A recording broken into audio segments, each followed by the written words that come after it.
The brochure was open to a page that said a vibrant new chapter when my son slid it across my own kitchen table and told me, "It's time, Mom. You can't keep living like this." His wife was already nodding beside him, the small rehearsed nod of a woman repeating a line she'd practiced in the car. "I am Colette Brennan. I am 73 years old. I have sat at that kitchen table for 31 years. And I have signed a great many pieces of paper at it, and I want to tell you exactly what I did with the one I signed 3 weeks later, quietly, with my late husband's pen, in front of a lawyer, because it ended this whole thing in about 90 seconds, and it could not be undone." I never once raised my voice, and the worst part of this story is not that my son wanted to file me away in a facility. The worst part is what he and his wife were living on while they did it, and what they had forgotten about who, exactly, signed the check that kept their lights on. Stay with me. Welcome back to Decades of Patience, where the woman the family decides is a burden turns out to be the one who has been carrying the whole family the entire time. And if anyone has ever called you a weight while standing on a floor you built for them, this one is for you. Subscribe, because the card in this story lands one time, with one signature, and you'll want to be here when it does. "You can't keep living like this," Dale said again gently, in case I'd missed it. I looked at the brochure, lavender cover, smiling strangers over a jigsaw puzzle, a place called Maple Crest Senior Living. "Tell me about it," I said. "I'm listening." And I genuinely was. I wanted the whole plan, all the way to the end, because a person only hands you the whole plan when she's certain you can't do a single thing about it. So Sloan took over, the way Sloan takes over everything. My daughter-in-law of 14 years, a woman with a real estate license, she lets lapse and renew depending on the market, who believes that the right tone of voice can make any sentence kind. She turned the brochure to face me with both hands, the way you present a gift, and she walked me through it. The tiers of care, the maintenance-free lifestyle, the dining room with the chandelier, and underneath all of it, said 3 different ways so I couldn't possibly miss it, the real sentence. "This house is too much for you now, and we love you too much to watch you struggle in it." I want to be fair to them, because the easy version of this is a lie and I have no use for lies. Dale is 45.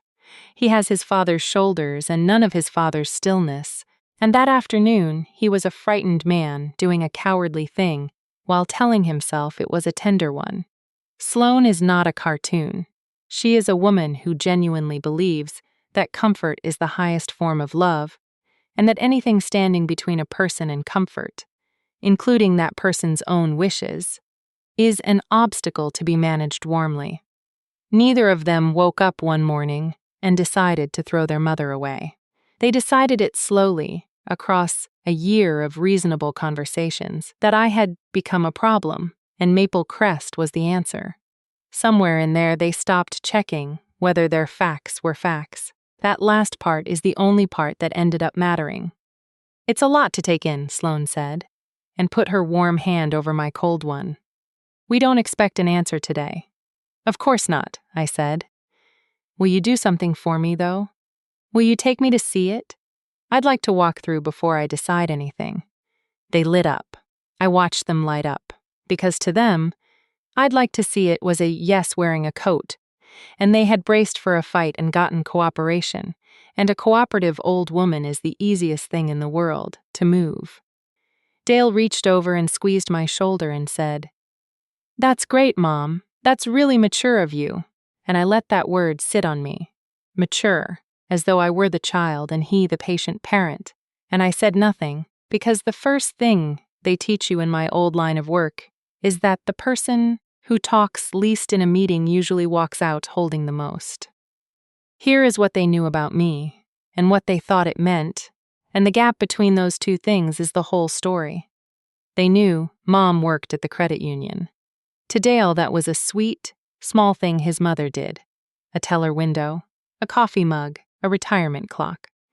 What it actually was, 36 years at Tri-County Federal Credit Union, where I started as a teller at 24 and retired as the branch operations manager at 60, and where my entire working life was deciding whose money went where and on what terms and what happened when it didn't come back. I approved loans and I called them. I read trusts and estate files and powers of attorney for a living. I sat across a desk from 1,000 families at the worst moments of their money, and I learned the one thing that is true about all of it. And I'll give it to you now because you'll need it later. Money is not who earns it, and it is not who spends it. Money is whoever controls the direction it flows. Everything else is a feeling, and feelings do not sign distributions. My son had never once, in a year of planning my disappearance, considered that the declining old woman he was steering toward Maple Crest had spent 36 years doing exactly one thing for a living: controlling the direction of money and being right about it when everyone else was only sure. Hold on to that. We'll need it. They picked me up the following Tuesday at 10, both of them in Sloane's leased Audi, and they drove me out to Maple Crest with the bright, slightly too loud narration people use on someone they've decided is hard of hearing. My hearing is fine. It was about to do them a great deal of harm. The lobby smelled of lavender, which is a smell they pump in over another smell. And the light was the flat white grocery store light those places favor, the kind with nowhere for a shadow to live. A young woman in a blazer named Tiffany met us with a clipboard and a practiced gentleness, and she shook my hand and then, this is the part I noticed first, she said, "And you must be Colette. Dale, so good to see you again." Again, I filed that away. Dale had been here before, more than once, from the warmth of it. This was not the first conversation. This was the closing. Tiffany walked us through. The dining room with the chandelier, which seats people at assigned tables. The activity board, with its bingo and its chair yoga. The studio apartment they showed me. A bed, a kitchenette, a bathroom with a red pull cord by the toilet, and another by the bed. Lots of natural light, Tiffany said, and Sloane said, "Doesn't it have great light, Colette?" And I stood in that little room with its pull cords and its emergency light, and I thought about my own kitchen, where the morning sun comes across the floor, Gene laid himself. And I understood, completely and without any drama at all, that they were not relocating me, they were filing me. A studio is a drawer you put a person in, so the family she came out of can stop thinking about her. And then Tiffany did the thing that turned my Tuesday. "So," she said brightly, to all three of us, flipping a page on her clipboard, "should we go over the move-in paperwork? I have the first available unit in the assisted wing, opening up the 1st of next month, and since the deposit's already in, I can hold it the moment we have Colette's signature on the residency agreement. Since the deposit's already in." I did not change my face. I have a great deal of practice not changing my face. You cannot tell a man his loan is denied for 36 years if your face does the talking for you. But I felt the floor of the thing shift under me and settle into its true shape. Because a deposit means money, and money means a direction, and I wanted very badly to know which ways this particular money had run. "The deposit," I said, mild as milk. "Remind me which deposit, dear." A small silence. Tiffany looked at Dale. Dale looked at Sloane. And Sloane, smooth as ever, said, "We took care of it, Colette. Don't you worry about a thing. We put a hold down so you wouldn't lose the room while we talked it through. It's all handled. Took care of it." "We. Aren't you good to me?" I said, in the voice of a woman glad to be looked after. And I watched all three of them relax, watched them file me back under cooperative, and that relaxation was the first thread I pulled. Because I now knew three things I had not known at breakfast. There was a deposit. They had paid it without telling me. And they had paid it, I would have bet the house, with money that came out of a page I sign every 3 months. Though they had long since stopped thinking of it as a page anyone signs at all. I'll get to that page. Let me show you the rest of the tour first. Because the tour is where they handed me the whole machine, piece by piece, while certain I couldn't see any of it. On the drive home, Sloane did a thing that raised a question I hadn't yet thought to ask. She was talking about how nice it would be. You'll have friends your own age. Colette, you won't have to keep up that whole big house. And Dale at the wheel said, half to himself, and we can finally get the place listed before the spring market dies. The place. Listed. Spring market. He caught himself a half-second too late and glanced at me in the mirror, and I gave him the soft, vague smile of a woman who hadn't quite followed, and he relaxed, and Sloane covered it with chatter about drapes. But I had heard it, and I held it, the way I'd held the deposit. They didn't just want me safe. They wanted my house, 4 bedrooms on 1/3 of an acre, paid off, in a town where paid-off houses on 1/3 of acres had gotten very interesting to people who flipped them. The studio with the pull cord wasn't the goal. The studio was the door. Behind the door was the house. And behind the house, though they'd never once said it out loud, and may not even have admitted it to themselves, was a problem I understood better than they did. They were short. People who lease the Audi and put the deposit down without flinching and talk about the spring market are very often people who are short and covering it, and getting tired of covering it. I had spent 36 years learning to read short. I could read it on them like a sign in a window. So I went home, and I made myself a cup of tea, and I did not call anyone. I want you to notice that, because it matters later. A frightened woman calls. A furious woman calls. I sat at my kitchen table in the late light and I asked myself the only question that has ever mattered in any money I've ever touched. Which way does it run? Now I have to tell you about Jean and about the navy blue binder, because the binder is the thing this whole story turns on, and Jean is the reason it exists. Jean Brennan was a pipe fitter for 38 years, union man, local 290, with hands like catcher's mitts and a stillness in him that I married him for and never stopped being grateful for. He was not an educated man in the way that word usually means. But he understood something most educated men never do, which is that the people you love will not always do the wise thing, and that love, to be any use at all, has to plan for that. He used to say it about pipe. You don't size the line for the day everything's fine, you size it for the day it isn't. He sized our whole life for the day it wasn't. Jean died 6 years ago. Pancreatic, the fast kind. We had 4 months. And in those 4 months, with me holding the pen because my hands were the steady ones, we did the thing that is the spine of everything I'm about to tell you. We took what we had, and we had more than anyone knew. Because a pipe fitter who never missed a day and a credit union manager who knew exactly how compounding works can put away a frankly startling amount across 40 years if nobody ever sees them do it. And we put it into a trust, the Brennan Family Trust.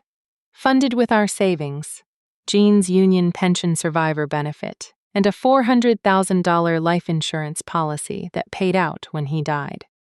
A little over $1.3 million, all told, sitting in a trust, throwing off enough every year to do a great deal of quiet good. And here is the part that ends the story, so hold it carefully. Jean and I made it a discretionary trust. Not a trust that pays out fixed amounts on a schedule like clockwork to people who come to feel they're owed it. A discretionary trust, where the trustee in her sole and absolute judgment decides each distribution. Who gets what, when, whether. Jean insisted on it in the hospital bed in a voice gone thin, and I'll tell you what he said because I wrote it down and it's folded in the front of the binder to this day. He said, "Don't ever let it become something they feel they're owed, Call. The day it stops being a gift, it starts being a fight. Make them able to count on the love. Never let them count on the money. And keep the pen in your own hand till the end, because you're the only one who'll know when. I am the sole trustee. I have been the sole trustee for 6 years. And every quarter, the first week of January, April, July, and October, I sit at that same kitchen table, and I open the navy blue binder, and I sign the distribution authorizations with Jean's pen. The fountain pen Local 290, Gave him at his retirement dinner with his name engraved on the cap. And the money goes out into my family's lives, like water into a garden. And they have stopped, every one of them, seeing where the water comes from. Because here is what those distributions pay for. They pay Dale and Sloane's mortgage, not all of it, but the half they could never quite carry, sent quarterly as a family gift of about $9,000. They paid the $112,000 down payment on that 4-bedroom of theirs 3 years ago, the one with the great room Sloane redid twice. They pay my grandson Ethan's tuition, $39,000 a year at a private university 2 states away, wired directly from the trust to the bursar every August and January. They pay my granddaughter Nora's private school, $22,000 a year, the school Sloane would sooner die than pull her out of.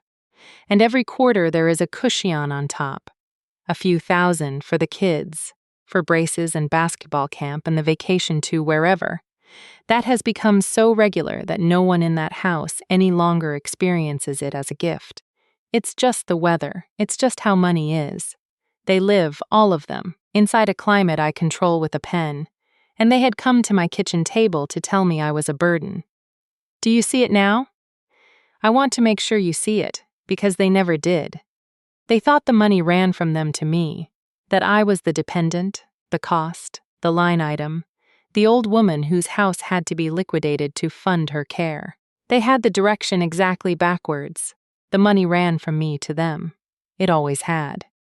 The house they wanted to sell to pay for my care was nothing next to the trust that was paying for their entire way of life.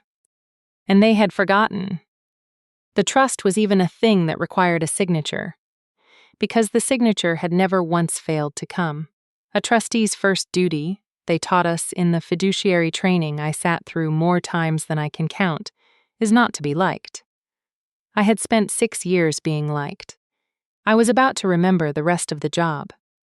But I want to be honest with you about the days right after that tour, because if I pretend I went straight to cold resolve, I've lied to you, and I told you I wouldn't. For 2 days I grieved, not for the house and not even, exactly, for the way they saw me. I grieved because some part of me had to admit there was a half-true thing buried in their cruelty, and a half-true thing is the hardest kind to carry. The house probably was, eventually, too much for one woman. They'd found a real fact and wrapped a theft in it. I would not let them be right by accident. But I would not let them choose for me, either. The difference between being moved and choosing to move is the difference between a parcel and a person, and I had spent 36 years on the right side of that difference for strangers. And then, on the 3rd day, my granddaughter called, and the grieving ended, and something cleaner took its place. Nora is 12. She telephones me on her own, on the tablet, usually to tell me about a horse video or a fight with a friend, and I treasure it. That night she was quiet in the way 12-year-olds are not quiet, and finally she said, "Grandma, are you really going to live at the old people's place?" "I'm not sure yet, sweetheart," I said. "Why?" And out it came, the way it does from a child who's heard things in the next room and wasn't told to keep them. That her mom and dad had been stressed about money for so long. That she'd heard her father on the phone saying, "Once we get the house sold, we can breathe." That her mom had told her grandma was getting confused and couldn't handle her money anymore, and that's why they had to steps in. And then, in a smaller voice, "But you're not confused. You helped me with my decimals last week. Mom can't even do decimals." I held the phone and I did not let my voice change. "Nora," I said, "I am not confused, and I'm not going anywhere I don't choose to go. You'll always be able to find me, all right?" "All right," she said, in the relieved voice of a child handed back something heavy. I hung up and I sat in the dark, and that was the closest I came all month to the angry phone call.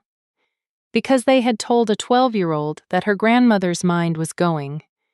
They had handed a child a lie about my competence to carry around, so that no one in the family would have to say the true thing out loud, which was that they were short and they wanted my house.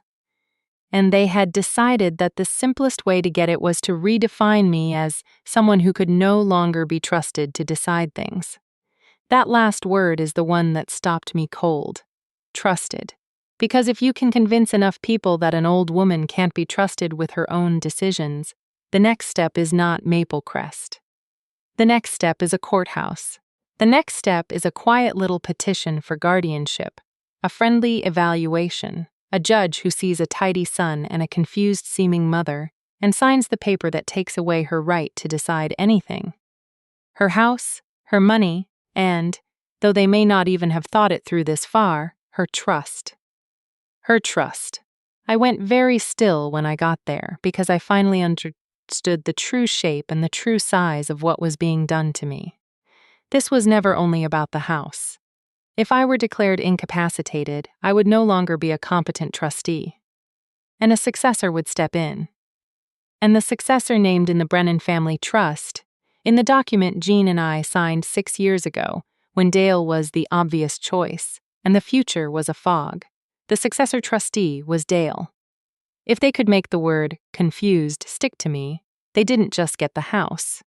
They got the whole engine. They got the pen. I had been examining one defect. There were two, and the second one was the one that could take everything.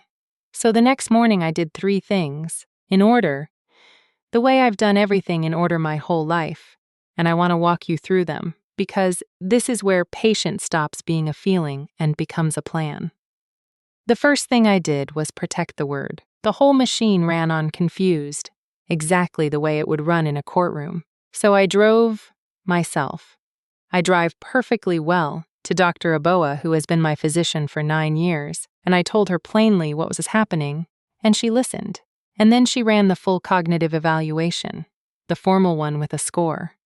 The score was that of a woman 20 years younger.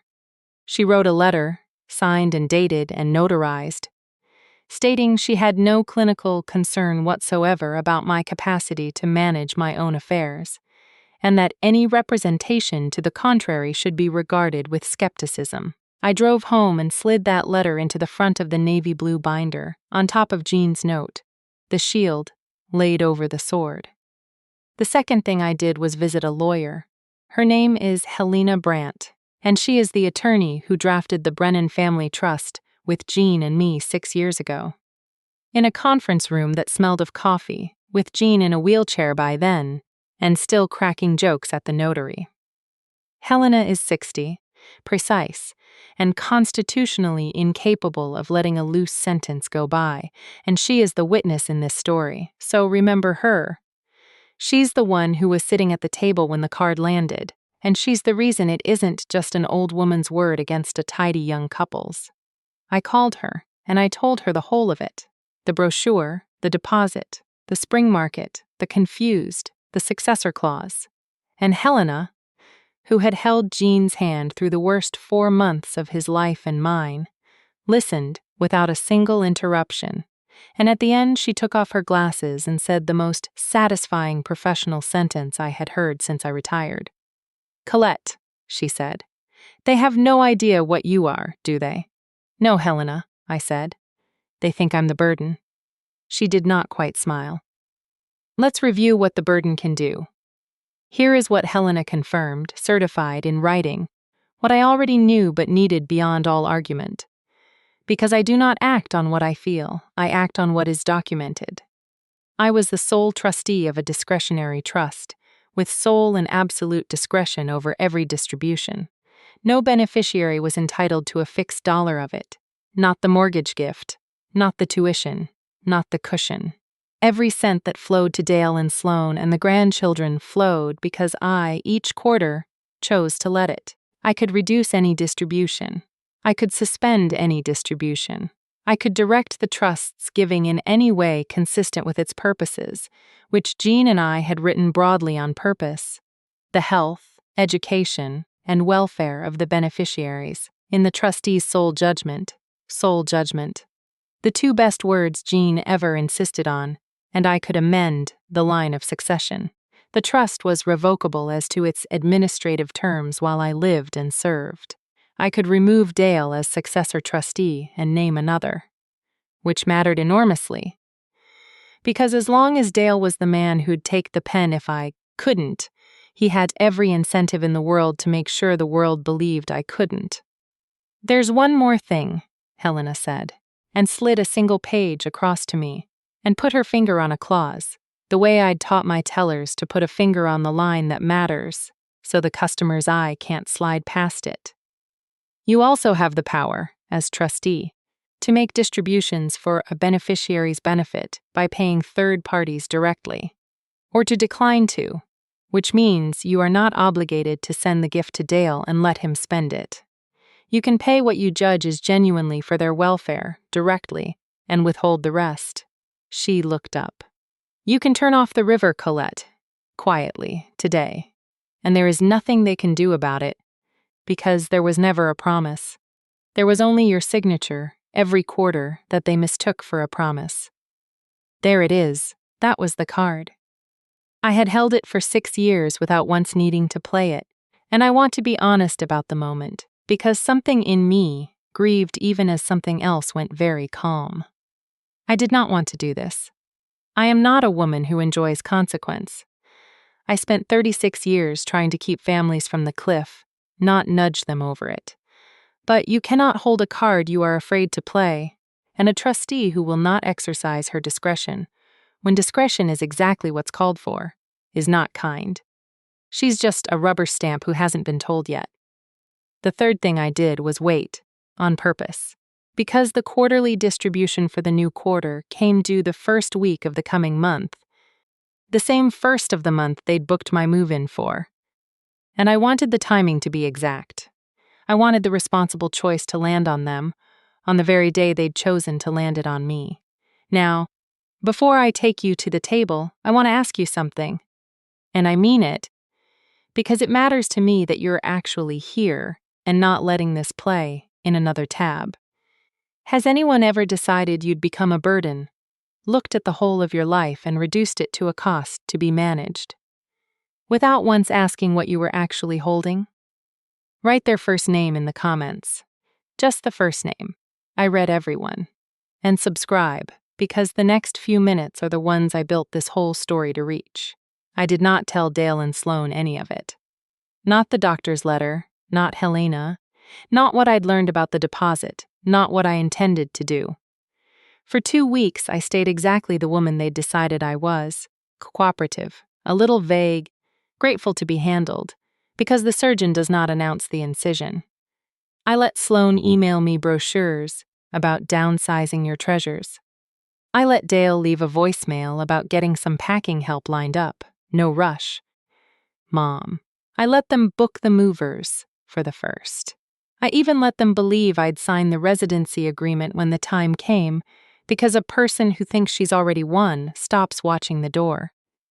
On the Thursday of that second week, Sloan came by alone, which she never does, with the residency agreement in a folder and a pen already clipped to it. She sat at my table, Jean's table, and slid the folder across the way she'd slid the brochure, and she said, warm as ever, "If we can just get your signature today, Colette, I can lock in the first of the month rate. It saves almost $600. And I know how you hate to waste money. I know how you hate to waste money."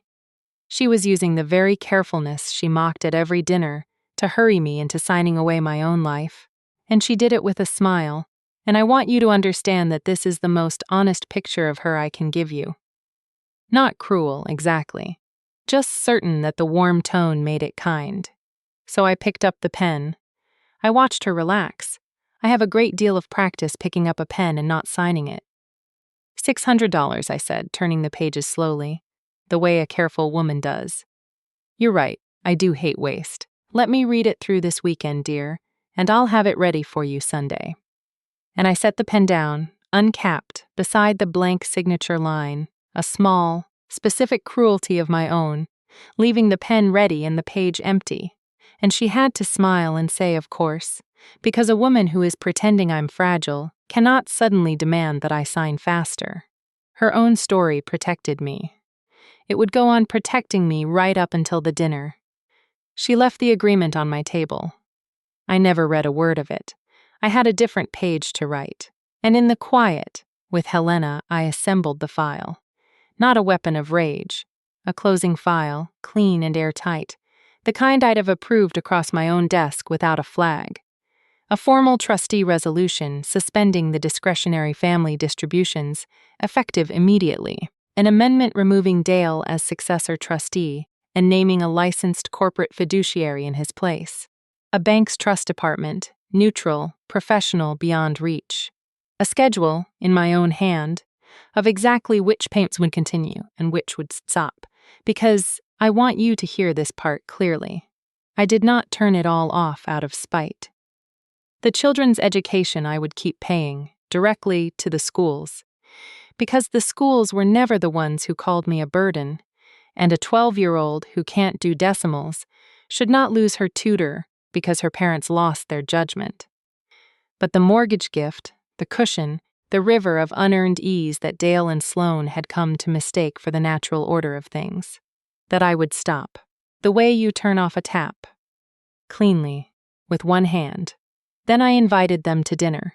I want you to understand what I did, because it's the opposite of a screaming match, and it's the only kind of power I respect. I did not summon them. I did not ambush them. I cooked. I made the pot roast Dale has loved since he was 6, and I set the kitchen table for 4, and I put out the good cloth, and I asked Helena to come at 7, after we'd eaten, to go over a little estate paperwork, since we're all together. Dale heard estate paperwork and assumed it was the house. Assumed I was finally getting my affairs in order so the move could go smoothly. And he came practically cheerful, and Sloane brought a bottle of wine and a real smile. Because to them the evening was a finish line. They sat at my table, the same table where the brochure had crossed it 3 weeks before. We ate, and it was a good dinner, and Dale told a story about Ethan's roommate, and Sloane laughed, and for a little while we were just a family, and I let us be, because it was the last time we would be that particular family, and I am not made of stone. I knew what was coming. They didn't. There is a kind of tenderness available only to the person who knows, and I let myself feel it. Because after tonight I would have earned the right not to pretend anymore. At 7, Helena came, with her soft leather bag and her glasses on a chain, and I cleared the plates and set the navy blue binder on the table where the brochure had been, and I uncapped Jean's pen. "Mom," Dale said, settling back, "you didn't have to make all this into a thing. We could have just done the move paperwork at Maple Crest." "This isn't the move paperwork, sweetheart," I said. "Gentle.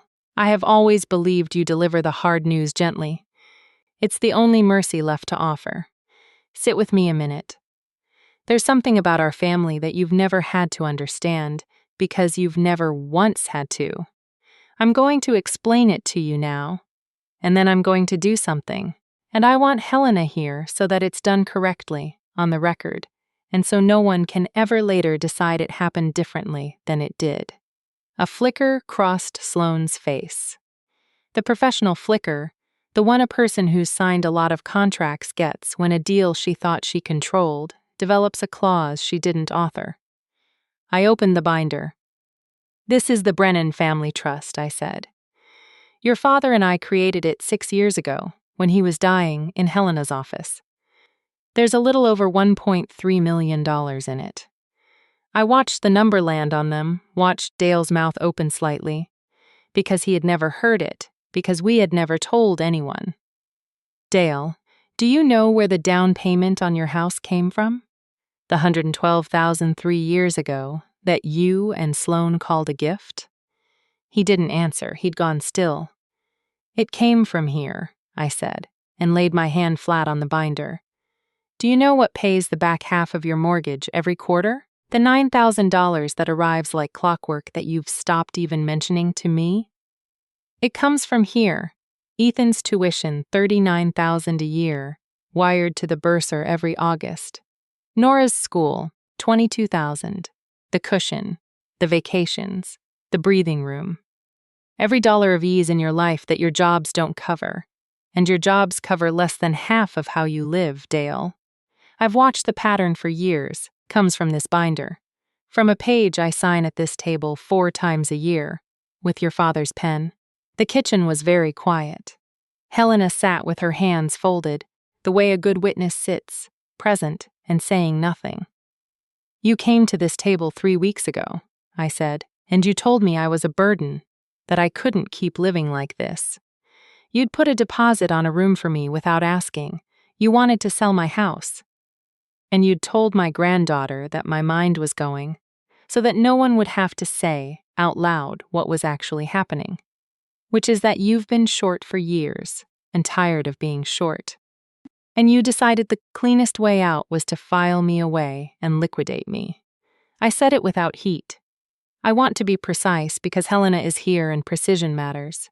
You had the direction of the money exactly backwards. You believed I was the cost. You are the cost, Dale. You always have been. I have been carrying you for 6 years, gladly, quietly. Because that is what the trust was for, and the first thing you did when you decided I was inconvenient was try to take the pen out of my hand by convincing the world I'd lost my mind. Mom. Dale started, and his voice cracked. Mom, that's not. We were trying to help you. I know you told yourself that, I said, and I meant it, and that is the worst of it, that I meant it. That's why it took me 3 weeks instead of 1 phone call. Because a man who believes he's helping is harder to answer than a man who knows he's stealing. You weren't trying to hurt me. You were trying to make a hard problem disappear, and somewhere in there you stopped seeing me as your mother and started seeing me as the problem. That's the part you'll sit with. Not tonight. Later. For a long time. And then I did the thing I had come to do, before any softness, while the card was still in my hand, and the room was still quiet enough to hear it land. I turned the binder to the page Helena had marked, and I read it aloud because the record should hold it. As sole trustee of the Brennan Family Trust, in my sole and absolute discretion, effective immediately, I suspend all discretionary family distributions to the beneficiaries Dale and Sloan Brennan, including the quarterly family gift and supplemental distributions. I looked up. That's the mortgage. That's the cushion. That's the breathing room. As of tonight, it stops. I signed it. Jean's pen, my hand, slow. The way you sign a thing that matters. Helena leaned in and notarized it with a small, firm press of her stamp. The sound I have heard 10,000 times in my life and never once tired of. The sound of a thing becoming so. The children keep their schooling, I said, before either of them could speak. I'll pay Ethan's tuition and Nora's school directly to the institutions because they did nothing, and a child should not pay for a parent's choices. That much I keep open. Everything else that wasn't earned closes tonight. Then I turned to the second page, and I signed that one too. And this, I said, removes you, Dale, as the successor trustee of this trust, and appoints the trust department of Tri-County in your place. Professionals, neutral, who'll never be moved by anyone telling them your mother is confused, so that whatever you may have been planning at a courthouse, there is now nothing there for you.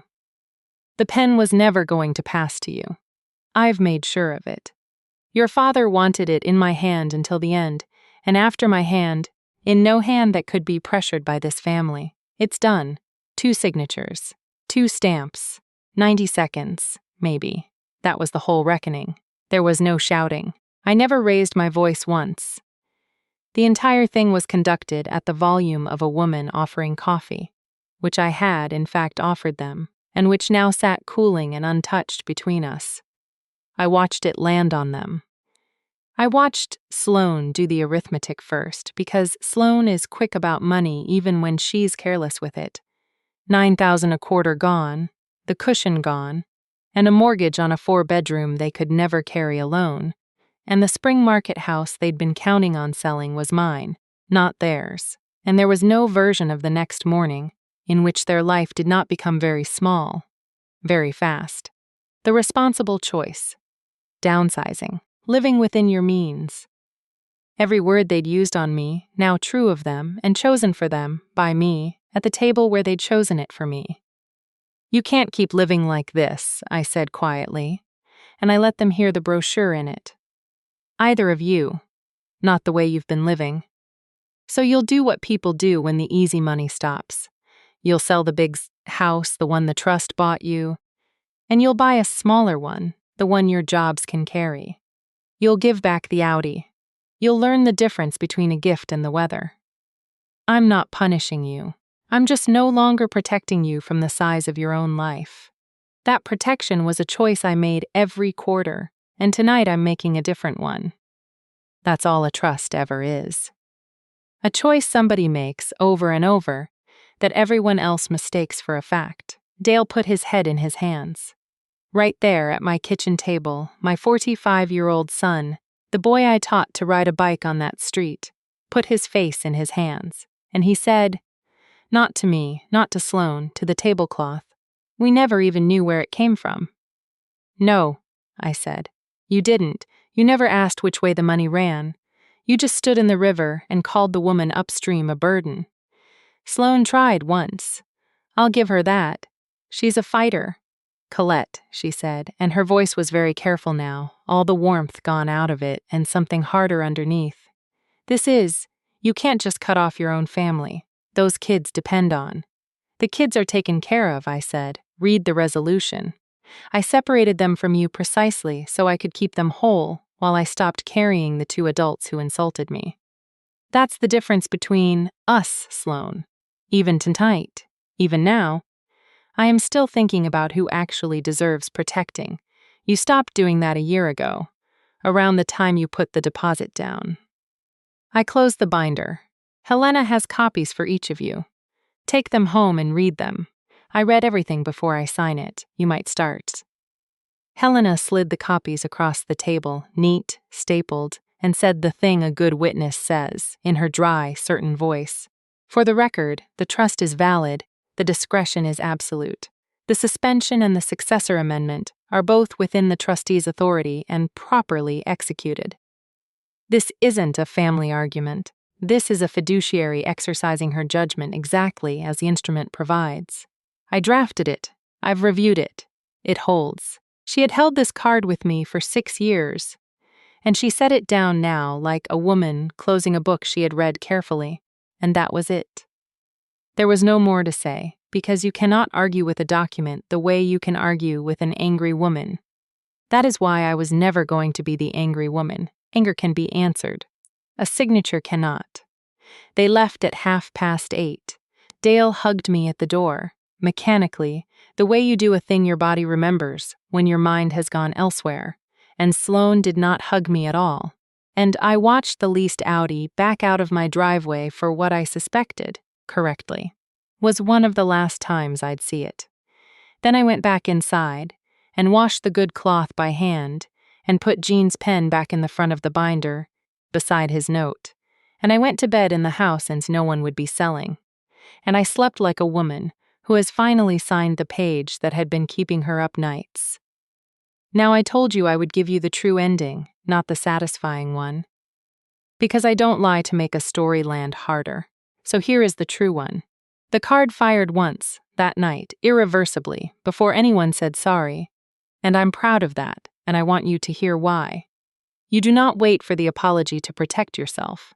The apology, if it comes after you're safe, or it does not come at all. And a woman who makes herself safe first is not bitter. She's solvent. I made myself solvent on a Tuesday night with my husband's pen. Everything after that was extra. What came after was complicated, the way real things are. They sold the big house that fall. The trust's down payment came back into the trust at closing, which I had structured that way 3 years ago without telling anyone, because even then, some careful part of me had sized the line for the day. Things wouldn't be fine. They bought a smaller place across town, the kind their jobs can actually carry, and from what Nora tells me, it has a perfectly good kitchen and a yard for the dog. Sloan has not spoken to me since, and I find I can carry that more easily than I expected. Dale and I speak. Not often, and not yet easily. He pulled the trust document himself, finally, and read his father's note in the front, and read the words, "Keep the pen in your own hand till the end." And he called me afterward and was quiet on the phone for a long time and then said, "He knew, Dad knew I'd be like this. And I said, he knew you might be. He loved you enough to plan for the worst day. And Dale said, and you ran it for 6 years. And we never. And he couldn't finish, and I let him not finish, because some sentences are heavier carried than dropped. I never moved into Maple Crest. Of course I didn't. The deposit they paid was non-refundable, which is a small, perfect irony I have decided to enjoy. The only money that left in this whole affair was the money they spent trying to file me away, and they paid it themselves. I am still in my house. I will die in my house, in my own time, on my own terms, with the morning sun coming across the floor Jean laid. Nora comes on Sundays and we do decimals, and last week, fractions.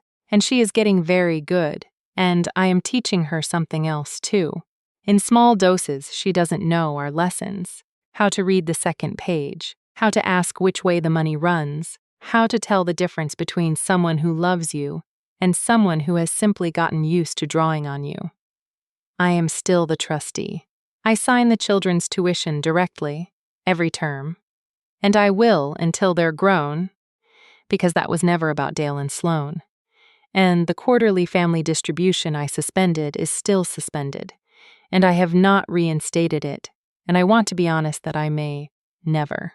Grace is not the same as reversal. I have given my son no scene, no shouting, and no automatic second key.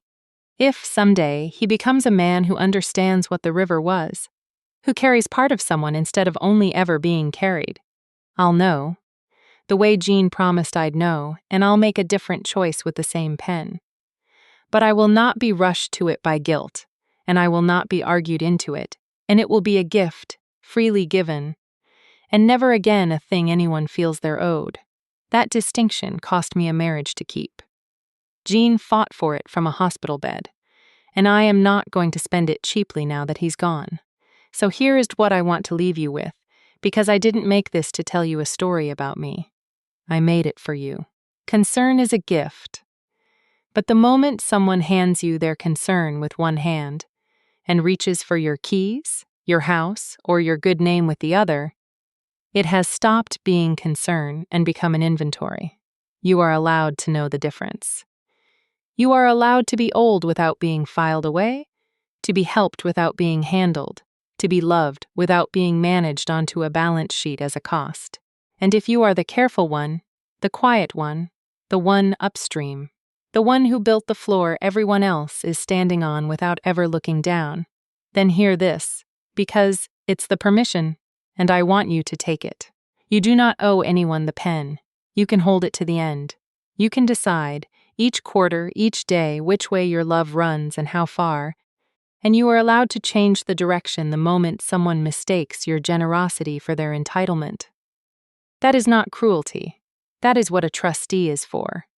That is what careful was always for. They told me I was a burden. I let them tour me through the place they'd chosen for my disappearance. And I smiled, and I took the whole tour, and then I went home and signed a page they didn't know existed, with a pen they'd forgotten I held, and I turned off the river they never knew they were drinking from. The difference between sure and right, I learned across 36 years and one navy blue binder, lives in exactly one place, not the heart, not the family, not the way a thing has always felt. It lives at the bottom of a page, above a signature, in whose hand the pen is. Mine was always in my own. They just never thought to ask. I'm Colette Brennan. I held the pen for 36 years for strangers, and 6 more for the people who called me a burden. If anyone ever decided you'd become a cost to be managed without asking what you were carrying, tell me their first name below, and tell me, did they ever find out which way the money ran? Subscribe and stay with me, and I'll tell you another. There is always a trust. There is always a page nobody bothered to read. And the river always has a source. It was me. It was me the whole time.